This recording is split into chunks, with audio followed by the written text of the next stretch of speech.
بسم اللہ الرحمن الرحیم۔ ناظرین، آپ نے بھی یہ مشاہدہ کیا ہوگا کہ جیسے ہی فجر کی اذان ہوتی ہے تو اکثر اوقات کتے اذان کے ساتھ رونے جیسی آوازیں نکال کر روتے ہیں۔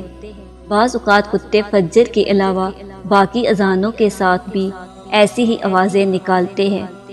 اکثر لوگوں کے ذہن میں یہ سوال پیدا ہوتا ہے اور وہ یہ سوال پوچھتے بھی ہیں کہ کتے ایسا کیوں کرتے ہیں۔ آج کی ویڈیو میں اسی موضوع پر بات کریں گے۔ کتے ایسا کیوں کرتے ہیں؟ اذان کی پکار ہم دن میں 5 وقت سنتے ہیں اور ہر نماز سے پہلے اذان کے ذریعے نماز کے لیے بلایا جاتا ہے۔ یہ اسلامی احکام میں سے ایک حکم ہے۔ اذان کی کیا اہمیت ہے، اس کی فضیلت کیا ہے اور اس کا حیران کن معجزہ کیا ہے، جو اللہ کی بڑائی اور عظمت کی واضح دلیل ہے، اس بارے میں ہم تفصیل سے ذکر کریں گے۔ کتے اذان کے ساتھ کیوں روتے ہیں اور اس کا حیران کن معجزہ کیا ہے، جو اللہ کی بڑائی اور عظمت کی واضح دلیل ہے، اس بارے میں ہم تفصیل سے ذکر کریں گے۔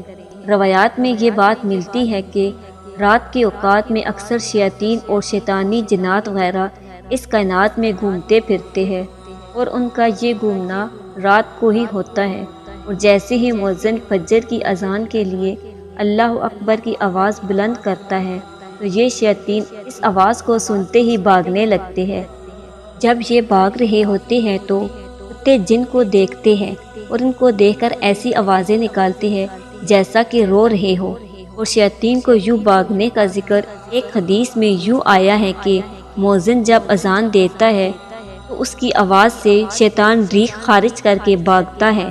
ناظرین، انسانی نظر سے اللہ نے بہت سی باتوں کو پوشیدہ رکھا ہے، لیکن بعض جانوروں میں یہ طاقت رکھی ہے کہ وہ ان چیزوں کو دیکھ سکتے ہیں۔